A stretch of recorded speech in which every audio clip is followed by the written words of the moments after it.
तो एक बार की बात है, महादेव से जाकर के भगवान नारायण ने, शंख चक्र गदा पद्मधारी श्रीमन नारायण भगवान ने जाकर के कहा कि हमको हिमालय पर कोई स्थान बता दीजिए, हम वहां रहकर के भजन करना चाहते। तो महादेव तो भगवान से बहुत प्रेम करते हैं। महादेव बोले कोई तप वप नहीं करना आपको, तप करने के लिए हम बैठे हैं, तप करने के लिए इतने सारे ऋषि जन सब हैं, आप तो प्रेम से विराजो वैकुंठ में, आप तप करेंगे हमको स्वीकार नहीं। महादेव ने मना किया, आप तप नहीं करेंगे, आप तो ऐसे ही बैठे रहो। भगवान ने फिर कहा नहीं नहीं हमको तप करना है, हमको तप के लिए स्थान दो। महादेव फिर बोले भैया आपको तप करने की क्या जरूरत है, आप भगवान हो साक्षात। महादेव ने कोई स्थान प्रदान नहीं किया, पूरा हिमालय महादेव का है, उनकी आज्ञा के बिना कैसे जाएं। भगवान ने बोला कि भाई ये राजी राजी हमको स्थान नहीं देंगे, उनकी गैर राजी में कोई और तरीका अपनाना पड़ेगा स्थान लेने के लिए। तो जहां अभी बद्रीनाथ भगवान बैठे हैं, यहां पर महादेव और पार्वती जी विराजते थे। और बद्रीनाथ जो है ना, ये देवताओं का पर्यटन स्थल है, यहां देवता घूमने आते हैं।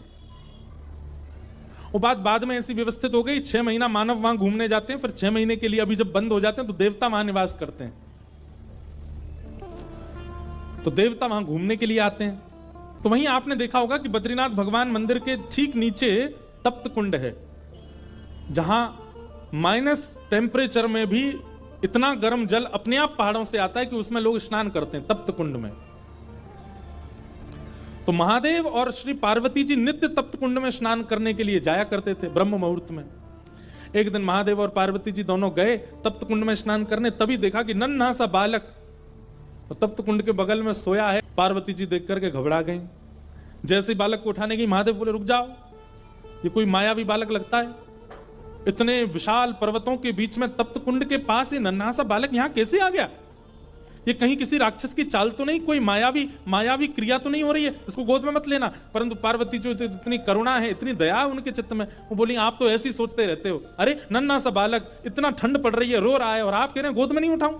तुरंत पार्वती जी ने गोद में उठा लिया, कंबल में लपेट लिया, बालक को हृदय से लगाया। अरे इतनी रात्रि, इतना ठंड पड़ रही है और ये बालक ऐसे उघारा सा बैठा है। महादेव बोले हमको समझ नहीं आ रहा है, लग रहा है कोई तो गड़बड़ी है। पार्वती जी बोली अब आप सोचते रहो, हम तो, हमारे हृदय का वात्सल्य भाव है, हम तो इस बालक को ऐसे नहीं छोड़ सकते।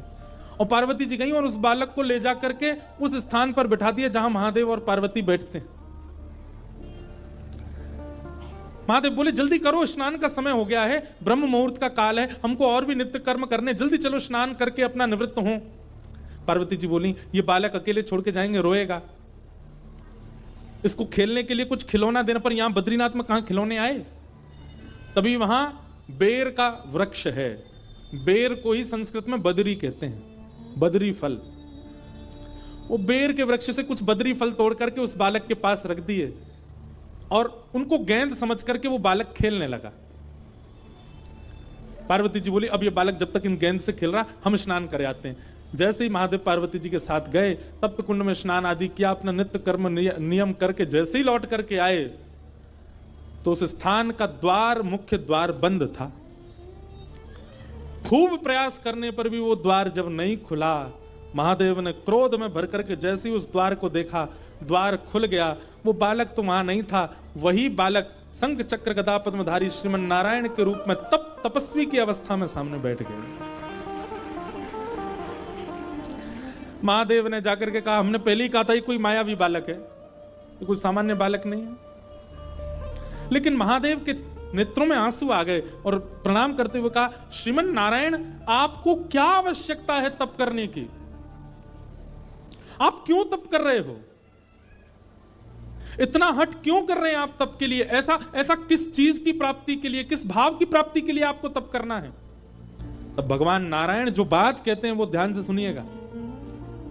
भगवान कहते हैं महादेव, कर्म की पत्नी का नाम है तपस्या। दैत्य हो, चाहे ऋषि हो, चाहे महापुरुष हो, चाहे मानव हो, तप सबने किया। रावण भी तपस्या करने गया था, हिरण्यकश्यप भी तपस्या करने गया था, हिरण्याक्ष भी तप करने गया था, कंस भी तपस्या करने गया था। इसका मतलब क्या है? अन्य युगों में आप कितने भी कर्म कर लो, जब तक आप तप नहीं करोगे आपको कर्म का फल नहीं मिलेगा, क्योंकि कर्म की पत्नी का नाम है तपस्या। बिना तप किए कर्म फल नहीं देता। और कलयुग में लोगों पर इतना समय नहीं है कि वो तपस्या करें, वो तप कर पावें। इसलिए श्रीमन नारायण भगवान कहते हैं, कलिकाल में जन्म लेने वाले हर मानव के नाम का संकल्प लेकर के मैं ही तपस्या में बैठा, मैं तपस्या कर रहा हूं।